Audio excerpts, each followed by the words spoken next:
I am Sophia Davis, 32 years old, and I will never forget the humiliation of that day. The cold Coke dripping down my face, my blouse soaked as my sister Amanda smirked. "Clean it up, janitor," she laughed, surrounded by her executive team. Little did she know I was not just any new employee. I was the rightful owner of Davis Tech Solutions, here to save our family legacy. And her reign of terror was about to end. Let me know in the comments where you are watching from today. Hit that like button and subscribe if you have ever dealt with a toxic family member at work. Trust me, you will want to see how this story unfolds. My relationship with my sister Amanda has always been complicated. 4 years older than me at 36, she believed being firstborn entitled her to everything. Growing up in our comfortable Chicago suburb, Amanda made it her mission to dominate every aspect of our lives. When I won a spelling bee in 4th grade, she deliberately spilled punch on my certificate at the celebration dinner. When I made the varsity basketball team as a sophomore, she told everyone I only got in because the coach pitied me. Every achievement became something to be diminished. Our family dynamic shifted dramatically when our parents divorced. I was 15, Amanda 19. Our father, William Davis, had built Davis Tech Solutions from nothing into a respected regional technology consulting firm. The divorce was messy with bitter arguments about the business. Eventually, Dad kept the company while Mom received other assets. Despite the tension, Dad remained loving and supportive of both of us. While Amanda studied marketing at a local college, I worked harder than ever. I wanted to prove myself on my own merits. I graduated high school with honors, earned a full scholarship to Stanford, and later completed my MBA at Harvard. My father beamed with pride at both graduations, while Amanda found reasons not to attend either ceremony. After business school, I built my career at prestigious consulting firms in New York and San Francisco. I learned every aspect of business management, specializing in turning around struggling companies. Meanwhile, Amanda joined Dad at Davis Tech, using her position as his daughter to climb the corporate ladder without putting in the work. Dad, always wanting to see the best in both his children, kept hoping she would grow into the role. 5 years ago, Dad suffered a sudden heart attack. He died before I could fly home to say goodbye. His death shattered our family and left the company vulnerable. During this difficult time, our mother, Catherine, made a decision that surprised everyone. Despite my superior qualifications and experience, she gave Amanda control of Davis Tech Solutions. "She has been there for years," Mom explained weakly during a tense conversation, "and you have your own career now." The truth was simpler. Mom always favored Amanda, and even Dad's death had not changed that dynamic. I returned to San Francisco heartbroken, but determined to succeed on my own terms. Over the next 5 years, I built Sterling Solutions, my own consulting firm specializing in corporate turnarounds. We grew to 50 employees with an impressive client list of Fortune 500 companies. My success was featured in business magazines and industry publications. I made sure to send copies to my mother and sister, though neither ever acknowledged them. Meanwhile, according to former colleagues who occasionally called me, Amanda ran Davis Tech like her personal kingdom. She hired friends for executive positions regardless of qualifications.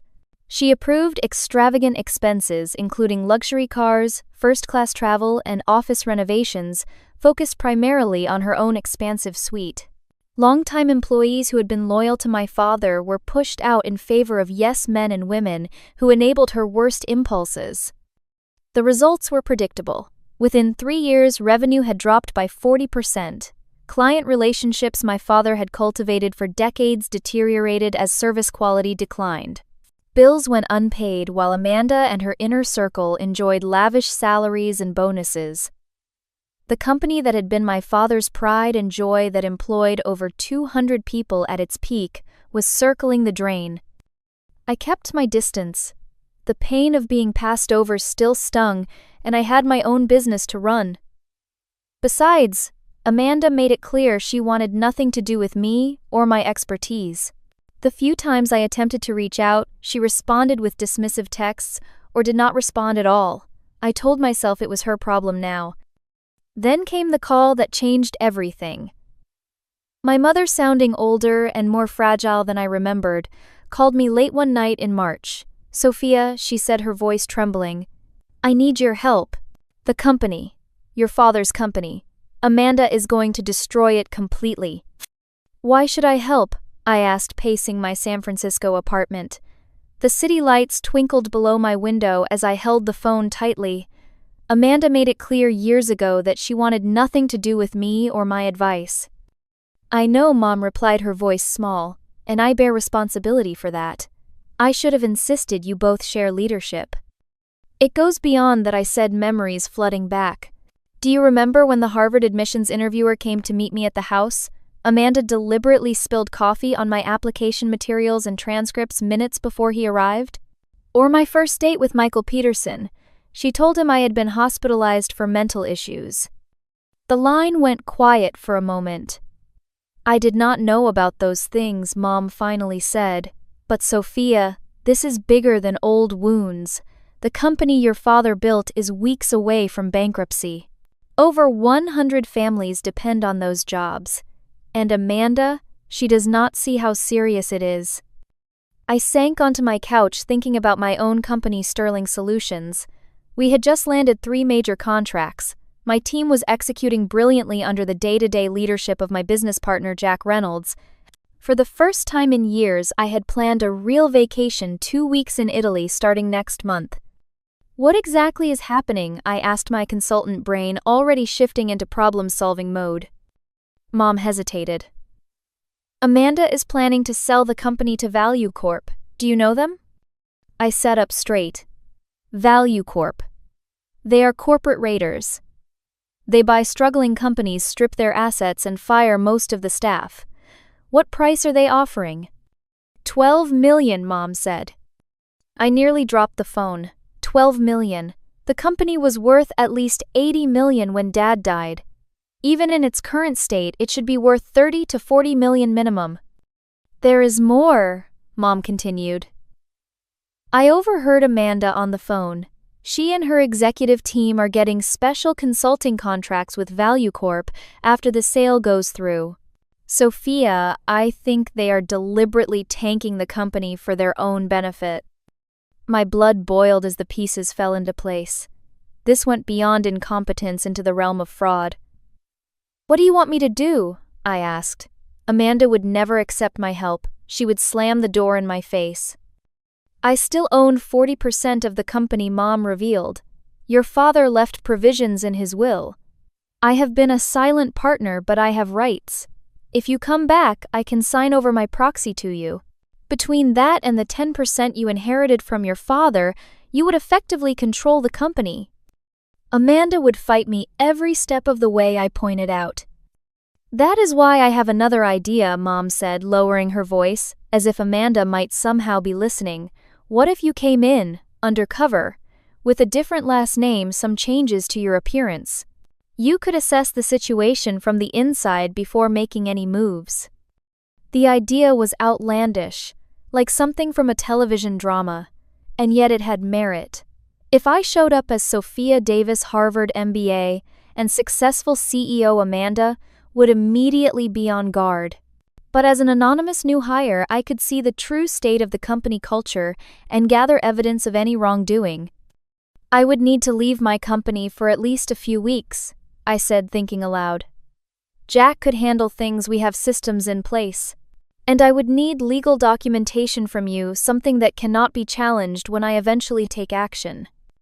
I will have the family lawyer prepare everything, Mom promised. Just tell me you will help save your father's legacy. I closed my eyes, seeing Dad's face, remembering his pride when he gave me my first tour of Davis Tech, when I was just 10 years old. Okay, I agreed. But I do this my way, no interference. Over the next week, I prepared meticulously. Jack was surprised but supportive when I explained a family emergency required my attention. I researched Davis Tech's current financial situation, organizational structure, and market position. The picture was even grimmer than Mom had suggested. The company had taken on substantial debt, lost key clients, and faced 3 pending lawsuits from vendors for unpaid invoices. I also prepared my new identity. I would go by Sophia Bennett, using my middle name as my surname. I cut my long brown hair into a sleek bob and added caramel highlights. I purchased brown contact lenses to cover my natural green eyes and selected a wardrobe significantly more conservative than my usual style. Looking in the mirror, I barely recognized myself. Mom arranged for me to apply through normal channels for an administrative assistant position that had opened up. With my qualifications deliberately downplayed, I would appear as an experienced but unremarkable candidate. The stage was set for my return to Chicago and the company that should have been mine all along. The Davis Tech Solutions building looked shabbier than I remembered. The modern glass and steel structure my father had been so proud of now had smudged windows and peeling logo decals at the entrance. The lobby, once staffed by 2 receptionists, now had a single security guard who barely glanced at me before waving me toward the elevators. "4th floor HR," he mumbled, returning to his phone. Stepping off the elevator, I immediately noticed the worn carpet and flickering fluorescent lights. A far cry from the polished professional environment Dad had maintained. I found my way to Human Resources, where a harried-looking woman introduced herself as Janet. "You must be Sophia Bennett," she said, shuffling through papers on a messy desk. "Sorry for the chaos. We have had some staffing issues." The interview was cursory at best. Janet asked a few basic questions about my administrative experience, never questioning why someone with my background would want an entry-level position. 20 minutes later, I was hired as an administrative assistant in the operations department starting immediately. "We will get your badge and computer access set up," Janet said, leading me through the office. "For today, you can use the workstation by the supply room. Charlie left last week, but his login should still work." As we walked, I took in the office environment. Employees hunched over outdated computers, speaking in hushed tones. The energy was tense and fearful, nothing like the collaborative atmosphere my father had fostered. Several offices sat empty, name plaques removed but not replaced. "Does Amanda Davis usually come in by now?" I asked casually as Janet showed me to my temporary desk. Janet glanced nervously at her watch. "The CEO typically arrives around 10:30. Her executive team has their own schedule too." The way she emphasized executive team carried unmistakable resentment. At my desk, I found a stack of paperwork needing to be photocopied. As I sorted through the documents, I noticed several troubling items: invoices for consultant services from companies I had never heard of, expense reports with suspiciously round numbers, and termination notices for several long-term chairmen. Employees. Around 10:45, a commotion near the elevators caught everyone's attention. Amanda had arrived flanked by 4 people I assumed were her leadership team. My sister had changed little in the years since I had last seen her. Still stylishly dressed in designer clothes, her blonde hair perfectly styled, she walked through the office like royalty, not bothering to acknowledge the employees she passed. I kept my head down but studied her entourage carefully: a balding man with an expensive watch, a tall woman with a permanent smirk, a younger man scrolling on his phone while walking, and a woman about my age whose face seemed vaguely familiar, perhaps from my high school years. Janet appeared at my desk. "The executive team is having their morning meeting. They need someone to take coffee orders and notes." She lowered her voice. "Be careful with Miss Davis. She is in a mood today." The conference room featured the only furniture that looked new in the entire office. Amanda sat at the head of the table typing on her phone while the others arranged papers and laptops. "You," Amanda said, noticing me without looking up. "You are new." "Sophia Bennett," I replied, adopting a slightly higher voice than my natural tone. "Just started today." "Whatever. We need coffee. Write this down." She proceeded to rattle off complex coffee orders for herself and each team member. I noticed she referred to them by first names only: Greg, Tiffany, Jordan, and Ashley. The orders were specific to the point of absurdity, with Amanda's being the most demanding: venti half-calf triple shot, 1 pump vanilla, 1 pump hazelnut, extra hot light foam, no whip caramel drizzle. As I turned to leave, Amanda added, "And I want a Diet Coke too, with ice, but not too much ice." I nodded and left, wondering if she had always been this insufferable or if power had made her worse. In the kitchen area, I met Rachel, a quiet woman from accounting who offered to help carry the coffee tray. Executive meeting, huh? She said sympathetically. Good luck, last assistant cried on her first day. When I returned with the carefully balanced tray of coffees and Amanda's Diet Coke, the meeting was in full swing. Greg, who I learned was the CFO, was presenting financial projections that seemed deliberately misleading. I placed the drinks around the table, listening intently. As you can see, Greg said, pointing to a chart, while revenues are down, we have maintained executive compensation packages as promised. The Value Corp offer remains our best exit strategy. What about the Miller account, Jordan? The marketing VP asked. They have been calling daily. Amanda waved dismissively. Let them call. We are not investing resources in clients who will be gone in a month anyway. I placed Amanda's Diet Coke in front of her but made a crucial error. In my focus on their conversation, I had forgotten her specific instructions and brought a regular Coke Zero instead. Amanda took one sip and her face contorted with rage.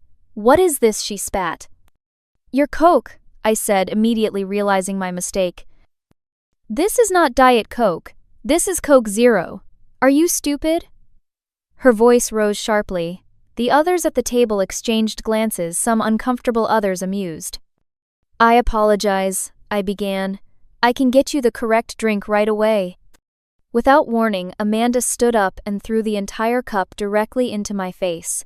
The cold liquid splashed across my face and chest, dripping onto my new blouse and skirt. The shock of it momentarily stole my breath. Clean it up, janitor, Amanda sneered, her voice laced with contempt. The conference room fell silent except for Tiffany's snicker. Maybe next time you will listen to simple instructions.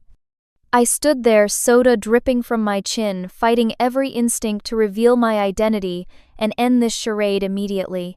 Through the glass walls, I could see other employees watching, their faces showing embarrassment and sympathy, but no one moved to help. Yes, Miss Davis, I managed to say, grabbing napkins from the coffee tray to soak up the worst of the spill on the polished conference table. Soda had splashed onto some of their documents as well. Look what you have done to my presentation, Greg complained, holding up a stained paper. It is fine, Greg. Amanda laughed. Those numbers are made up anyway.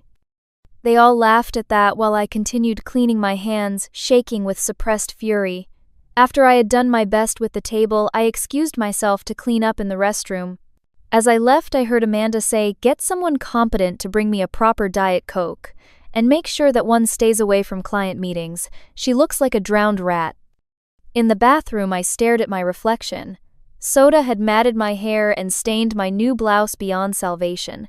But what I saw in my eyes was not defeat, but cold, calculated determination. Amanda had just made this personal in a way she could not possibly comprehend.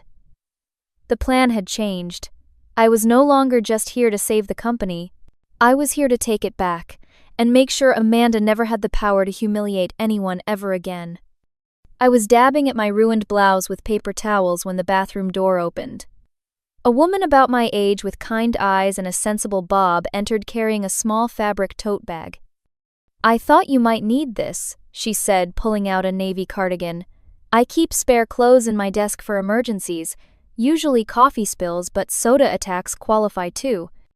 Thank you, I said, genuinely touched by this unexpected kindness. I am Sophia Bennett, just started today. Rachel Chen from accounting, she replied. Do not worry, most of us have been on the receiving end of Amanda Davis tantrums. Last month she threw a stapler at the mail clerk for bringing her package to the wrong office. As I changed into the cardigan, Rachel continued. Things were not always like this. Mr. Davis, the founder, he was tough but fair.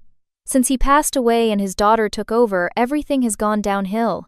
Half the staff has been laid off.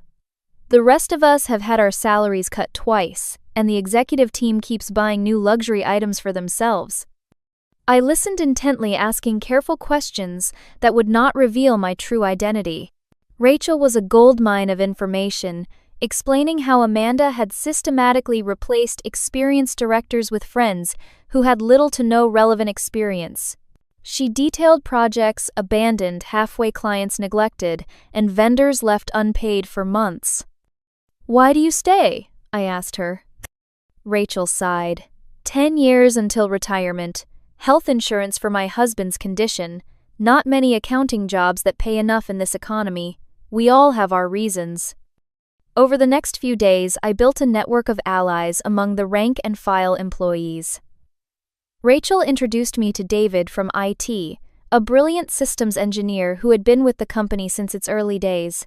Frustrated by budget cuts to necessary infrastructure, while the executive suite got new computers every 6 months, David was more than willing to help me access the company's digital records.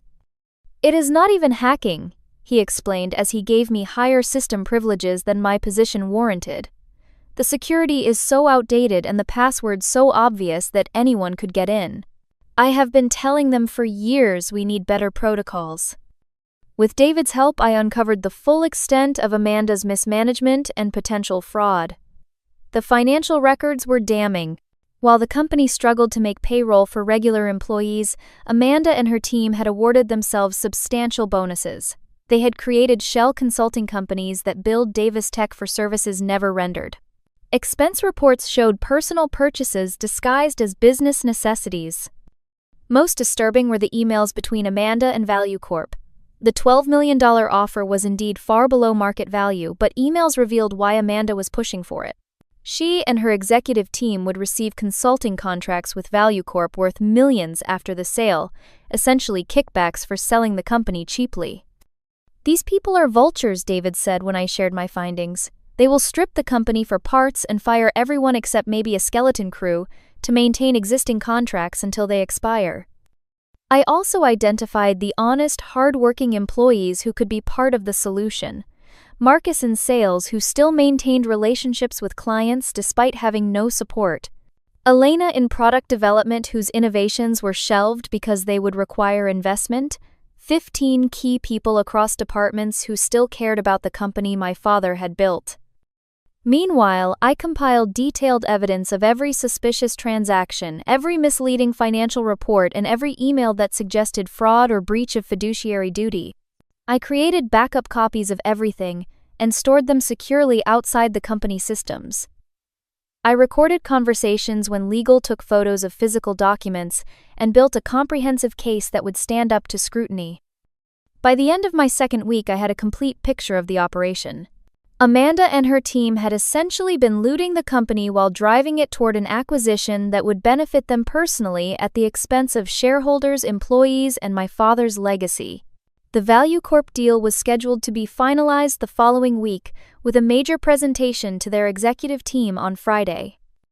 It was time to prepare for the confrontation.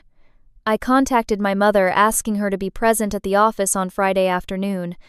I briefed Rachel and David on parts of my plan, sharing only what they needed to know for now. I prepared documents, presentations, and legal notices with the help of my own lawyer, working late into the night from my hotel room. The trap was set. Amanda and her team had no idea that their day of reckoning was approaching, orchestrated by the sister they had dismissed and the daughter they had humiliated. As I fell asleep that Thursday night, I felt a strange mix of anticipation and sadness. The company would be saved, but at what cost to what remained of our family? Friday morning arrived with an atmosphere of nervous excitement throughout the office. The Value Corp executives were scheduled to arrive at 2 p.m. for the final presentation before signing the acquisition agreement. Amanda and her team sequestered themselves in the conference room for last-minute preparations, sending harried assistants scurrying for documents and coffee. I dressed carefully that morning in a designer suit I had kept hidden in my hotel closet. My natural green contacts replaced the brown ones I had been wearing. I styled my hair differently, more like my usual professional look. The transformation was subtle but significant enough that a second glance would reveal who I really was. At 1:30, the Value Corp team arrived. Peter Thompson, their CEO, was a shark in an expensive suit flanked by lawyers and financial analysts. I observed from my workstation as Amanda greeted them effusively, playing the role of the struggling company owner grateful for their rescue. I texted my mother confirming she was waiting in the building lobby as planned. Then I messaged Rachel and David ready. Both replied affirmatively. David had ensured the conference room presentation system was connected to his laptop, giving him control over what would display on the screen. Rachel had gathered the financial documents I had requested and alerted the 15 trusted employees to be available for an important announcement later that afternoon. At 2:15, with the meeting in full swing, I made my move. I changed into my suit in the bathroom, removed the colored contacts, and walked purposefully toward the conference room. Through the glass walls, I could see Amanda standing, proudly gesturing to charts, showing the potential of the company under new management. I knocked once and entered without waiting for permission. All heads turned toward me. "Excuse me," Amanda snapped. "This is a private meeting." "I am aware," I replied using my natural voice for the first time in 2 weeks. Amanda squinted at me, confusion crossing her face. "Do I know you?" "You should," I said calmly. "We shared a bedroom for 15 years. The color drained from her face as recognition dawned. "Sophia, what are you doing here and why are you dressed like that?" Peter Thompson looked between us. "Is there a problem, Amanda? Who is this woman?" Before Amanda could respond, the conference room door opened again. Our mother walked in, elegant in a blue dress, her face a mask of determination. "Mom," Amanda gasped. "What is going on here?" I stepped forward, placing my briefcase on the table. "What is going on, Amanda, is that this sale is not happening. At least not on your terms." "This is ridiculous," Amanda spluttered. "Security." "They will not be coming," I informed her. "Now, Mr. Thompson, before we go any further, I should introduce myself properly. I am Sophia Davis, daughter of William Davis, the founder of this company. I own 10% of Davis Tech Solutions directly, and as of last month I hold voting proxy for our mother's 40% share." I removed legal documents from my briefcase and slid them across the table. As you can see, I now control 50% of this company, which, combined with these documents signed by the board treasurer giving me temporary executive authority, means I am now effectively in charge. Amanda grabbed the papers, scanning them frantically. "This cannot be legal. Mom, you cannot do this." Our mother spoke quietly but firmly. "I already have, Amanda. I should have done it years ago." Mr. Thompson's lawyers were reviewing the documents with growing concern. "These appear to be in order," one murmured to him. Furthermore, I continued, nodding to David, who was waiting outside. "I believe you should see the real state of the company before proceeding with any acquisition talks." David entered, connected his laptop to the presentation system, and the screen at the front of the room changed. Instead of Amanda's cherry-picked statistics, it now showed the true financial reports I had compiled. As you can see, I explained to the increasingly uncomfortable ValueCorp team, the company's distress state is largely due to systematic mismanagement and what appears to be deliberate asset stripping by the current executive team. The presentation continued with damning slide after damning slide. Emails between Amanda and her team discussing how to hide expenses, documentation of the shell companies they had created to siphon funds, side-by-side comparisons of reports presented to the board versus the actual numbers. And most concerning, I said, clicking to the final slide's evidence of collusion between Davis Tech's executive team and ValueCorp representatives to artificially depress the company's value prior to acquisition with promised kickbacks in the form of consulting contracts. Peter Thompson stood abruptly. "These are serious allegations. I assure you ValueCorp had no knowledge of any impropriety." "Really?" I raised an eyebrow, displaying emails that suggested otherwise.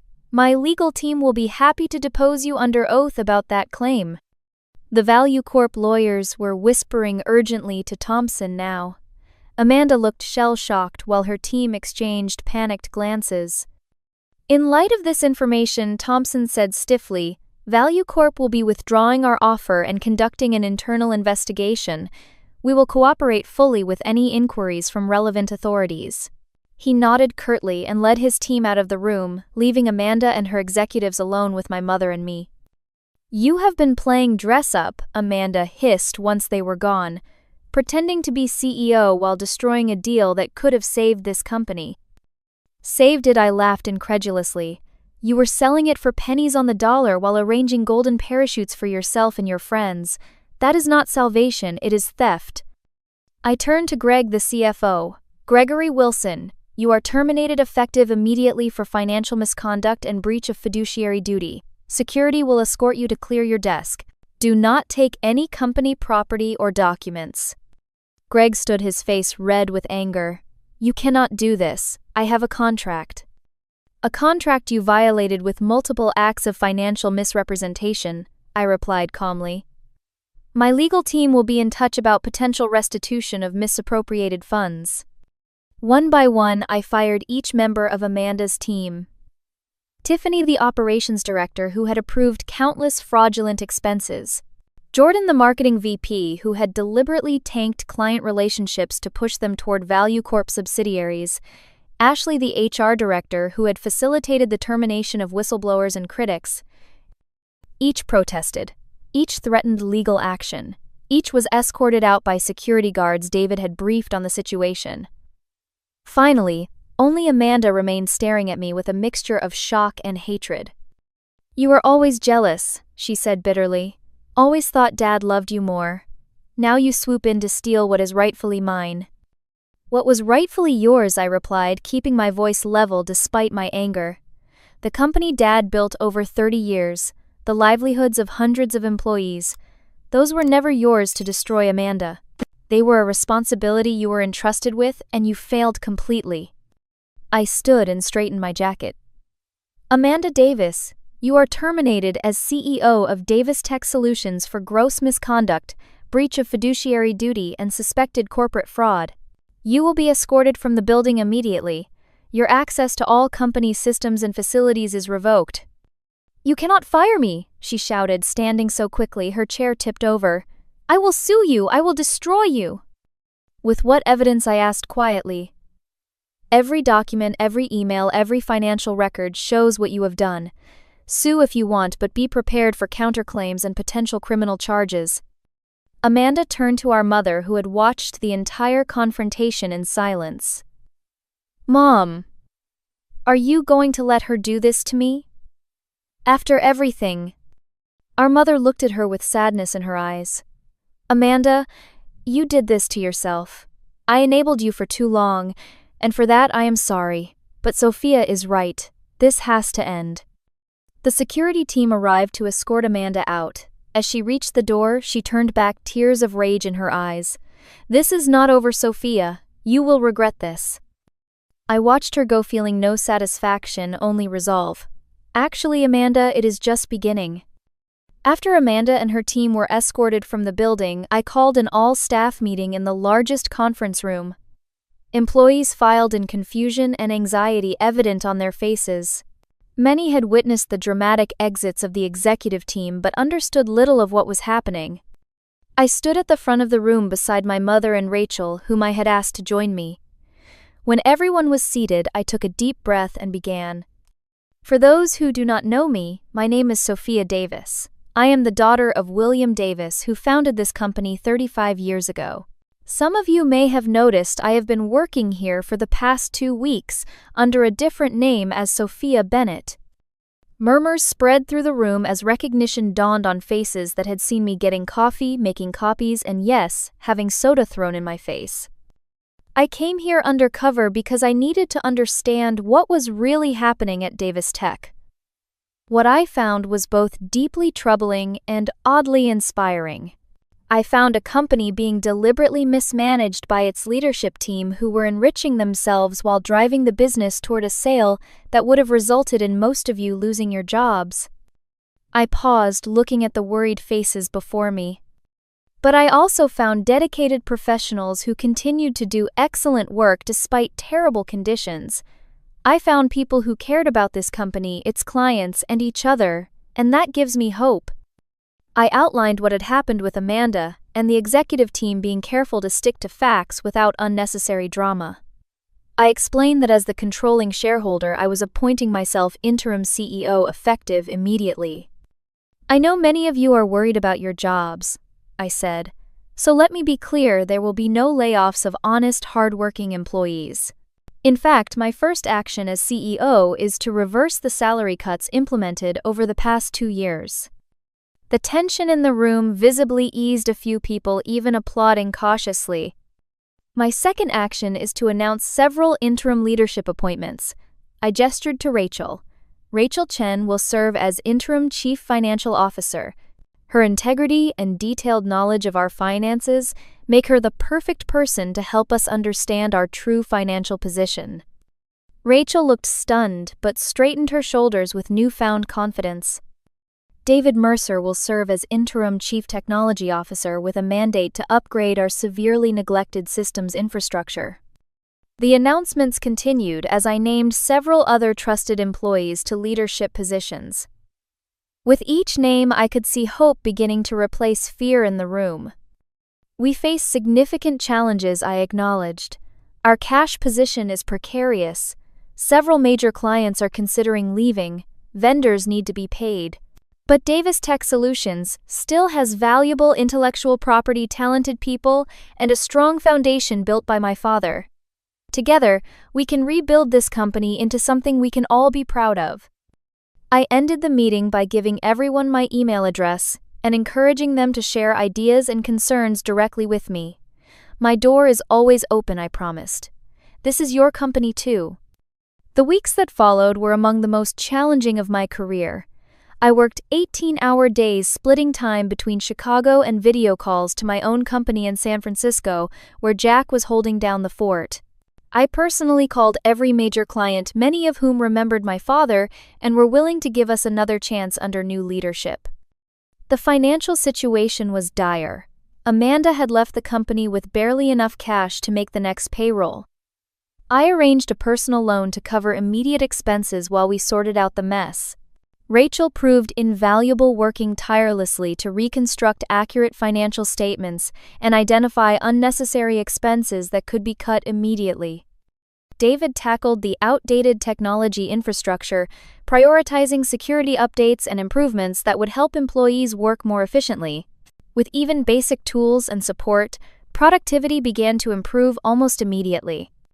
Not everything went smoothly. As threatened, Amanda filed a wrongful termination lawsuit claiming I had orchestrated a corporate coup. Her legal team sent threatening letters demanding reinstatement and compensation. I forwarded everything to my attorneys, who responded with our own evidence of financial misconduct and breach of fiduciary duty. The turning point came a month in when Amanda's lawyers requested a private meeting. They had reviewed the evidence we provided and recognized their client's precarious legal position. In exchange for dropping all claims against Davis Tech, we agreed not to pursue criminal charges for financial mismanagement. Amanda would receive a modest severance, but would sign a non-disclosure agreement and non-compete clause. While dealing with the legal fallout, I also worked to rebuild the company culture.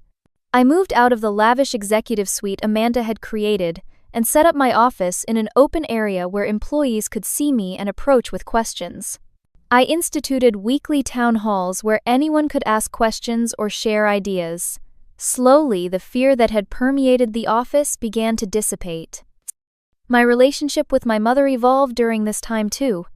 Initially, she kept her distance, perhaps ashamed of her role in enabling Amanda's behavior. But as she saw the positive changes, she began visiting the office regularly, reconnecting with longtime employees who remembered her from my father's days. One evening, as we shared dinner after a particularly challenging day, she finally addressed the elephant in the room. "I favored her," Mom admitted quietly. "I always did, and I was wrong. Your father saw your potential from the beginning. He told me once that you would be the one to carry his legacy forward, not Amanda. I should have listened." "Why did not you?" I asked, the question I had wondered for years. She considered this. "Amanda needed me more, I thought. You were always so capable, so independent. I worried less about you. It was easier to give Amanda what she wanted than to deal with her anger when she did not get it." She reached across the table and took my hand. "It was unfair to you. I am sorry, Sophia." It was not a complete healing, but it was a start. As the months passed, we began rebuilding not just the company but our relationship as well. By the 3-month mark, Davis Tech Solutions had turned an important corner. We secured a significant contract with a longtime client who had been ready to leave under Amanda's leadership. Our improved service and responsiveness brought back several former clients as well. Employee morale improved dramatically as people felt valued and heard. I combined my experience from Sterling Solutions with the foundational values my father had established. We streamlined operations where it made sense, invested in innovation, where it would drive growth, and above all, treated employees with respect and clients with exceptional service. 6 months in, we were cash flow positive again. 9 months in, we had paid back all overdue vendor invoices and settled outstanding legal claims. 1 year after I had walked into the office as Sophia Bennett Davis, Tech Solutions was growing again with a team of dedicated professionals who believed in the company and its future. 1 year after the day Amanda threw Coke in my face, Davis Tech Solutions celebrated its first major product launch under my leadership. The office buzzed with excitement as employees demonstrated our new cybersecurity platform to industry analysts and potential clients. The company had grown by 30%, adding 50 new jobs and recovering much of what had been lost during Amanda's tenure. I stood in the background watching with pride as the team presented their work. This was not my victory alone, but a collective achievement by people who had weathered the storm and emerged stronger. Rachel, now our permanent CFO, caught my eye from across the room and gave me a thumbs up. David, our CTO, was enthusiastically explaining the technical architecture to an impressed group of IT directors. Balancing leadership of both Davis Tech and Sterling Solutions had been challenging, but with Jack handling day-to-day operations in San Francisco, we had made it work.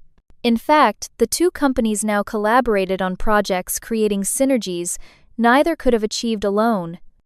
My mother had become a regular presence at the office, reconnecting with longtime employees and even contributing her design expertise to our rebranded marketing materials. Our relationship had healed considerably, though we both recognized that some wounds take time to fully mend. "Your father would be so proud," she told me that evening at the launch party, "not just of the company's success but of how you handled everything, with integrity." "What about Amanda?" I asked quietly. We rarely discussed my sister who had moved to Denver after the settlement. Mom sighed. "She is struggling. The non-compete clause means she cannot work in our industry, and her reputation makes other opportunities difficult. She is doing administrative work at a real estate office." I had not spoken to Amanda since the day I fired her. Despite everything, she was still my sister, and her fall from grace left me with complicated feelings. The satisfaction I had anticipated feeling had never fully materialized, replaced instead by a sense of sadness for what might have been. 2 weeks after the product launch, I received an unexpected email from Amanda. After a year of silence, she was asking to meet. Against the advice of my lawyers and several concerned colleagues, I agreed to coffee at a neutral location. Amanda looked different when she arrived.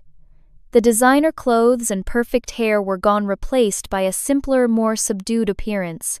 She seemed smaller, somehow less imposing than the sister who had tormented me for years. "Thank you for meeting me," she said, her voice lacking its usual sharp edge.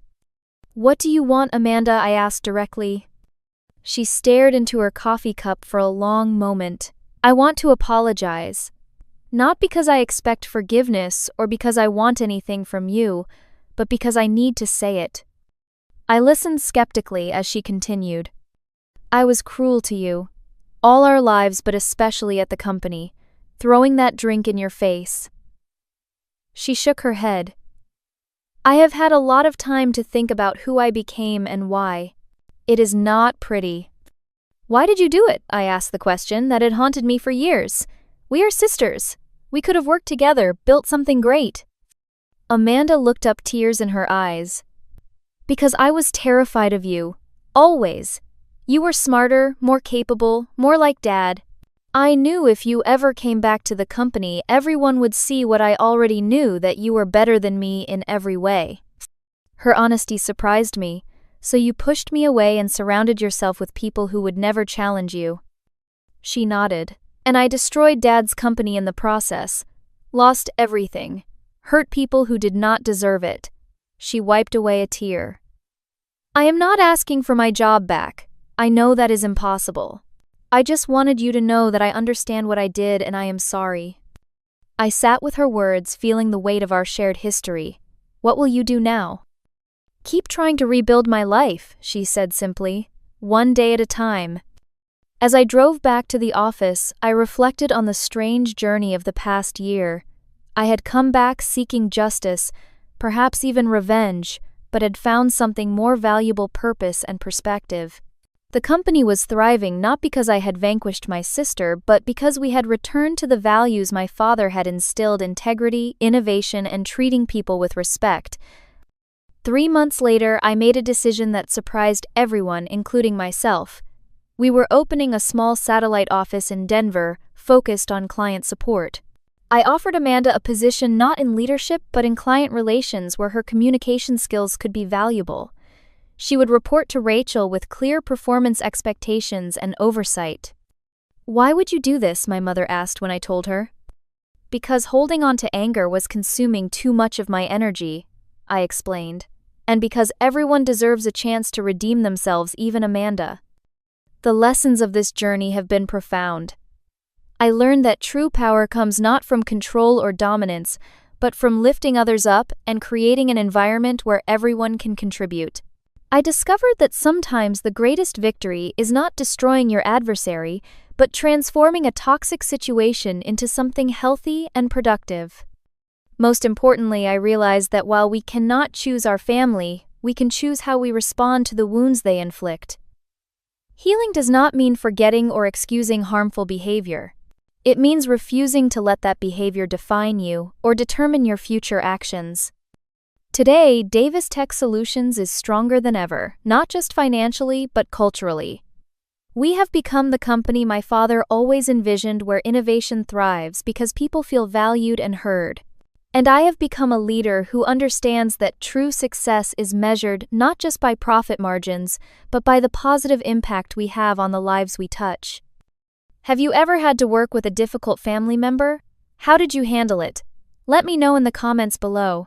If this story resonated with you, please give it a like and subscribe to hear more stories about overcoming workplace challenges. Share with someone who might be dealing with a toxic work environment, because sometimes knowing you are not alone makes all the difference.